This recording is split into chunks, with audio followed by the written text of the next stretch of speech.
Hello বন্ধুরা, আসসালামু আলাইকুম। তোমরা সবাই কেমন আছো? আমি আলহামদুলিল্লাহ ভালো আছি। হঠাৎ করে আমার ননদের জামাই আসবে। তো হুট করে বলল যে রওনা দিছে। তো ১ ঘন্টার ভিতরে চলে আসবে। তো ১ ঘন্টার ভিতরে আমি কিছুই রান্না করিনি। ১ ঘন্টার ভিতরে এই রান্নাগুলো করেছি। খুব জটপট করে রান্না করেছি। তো দেখে নাও আমি কিভাবে রান্না করলাম, কি রান্না করলাম। ননদের জামাই আসবে, ননদের জামাইয়ের জন্য কি রান্না করলাম। তো এদিকে আমি একটা কড়াই বসিয়ে দিয়েছি। এখানে একটু তেল ছিল, ওটার সাথে একটু তেল দিয়ে ২ টা ডিম সিদ্ধ করে নিয়েছি, সেটা আমি অফ ক্যামেরাতে। তো সিদ্ধ ডিম ২ টা আমি এখন ভেজে নিচ্ছি। আরেকটা চুলায় হচ্ছে আমি ভাত বসিয়ে দিলাম। ১ ঘন্টার ভিতরে আমার সবগুলা কাজ সারতে হবে। আমার ননদের জামাই অলরেডি রওনা দিছে, ১ ঘন্টার ভিতরেই চলে আসবে। বেশি দূর না, চৌরাস্তা আরকি বাসা। যাই হোক, আমার ডিম ২ টা ভাজা হয়ে গেছে। তো ডিম ২ টা উঠিয়ে নিলাম। তারপরে এর মধ্যে হচ্ছে আমি মাছ ভেজে নিব। তো তেলটা যখন গরম হয়ে আসলো তখন এক করে আমি মাছ ভেজে নিলাম।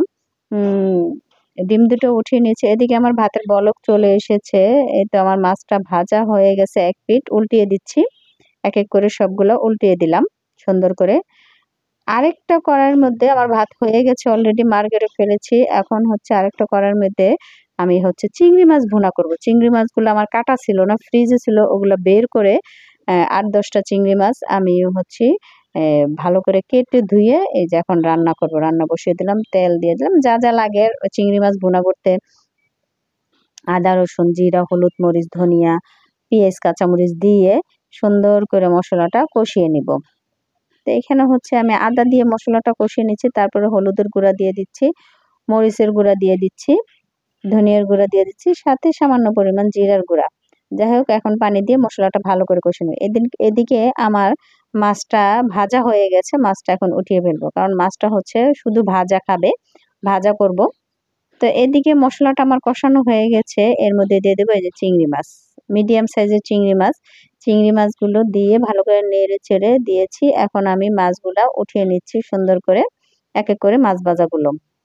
তারপরে এই কড়াইর মধ্যে হচ্ছে আমি আবার হচ্ছে ডিম ভুনা ২ টা করব। তো অল্প পরিমাণ তেল দিয়ে, কিছু পরিমাণ তেল দিয়ে পেঁয়াজ কুচি, মরিচের ফালি দিয়ে তারপরে হচ্ছে লবণ দিয়ে আদা রসুন সবকিছু দিয়ে মসলাটা কষিয়ে নিব।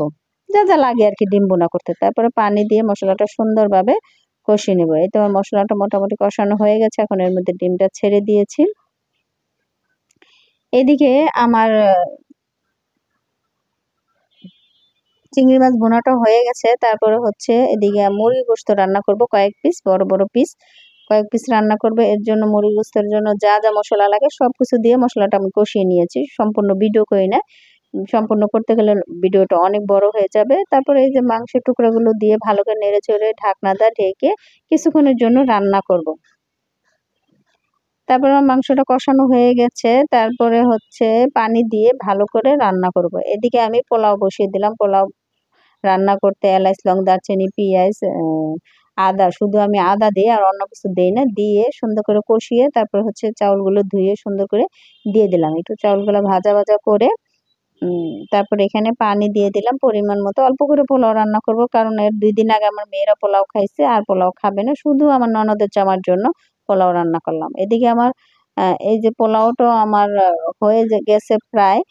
উল্টিয়ে পাল্টিয়ে দিচ্ছি একটু সুন্দর করে। এই তো সব রান্না হয়ে গেছে। এই যে দেখো, ডিম ভুনা করলাম।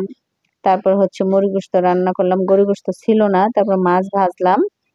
তারপরে হচ্ছে এই যে চিংড়ি মাছ ভুনা করলাম। আর সকালবেলা আমি শুটকি ভর্তা, আলু ভর্তা করেছিলাম, সেটাও সাথে একটু সাজিয়ে দিলাম। তো বন্ধুরা, আমার ভিডিওটা ভালো লাগলে লাইক, শেয়ার, কমেন্ট করবা। ভালো থেকো। আল্লাহ হাফেজ।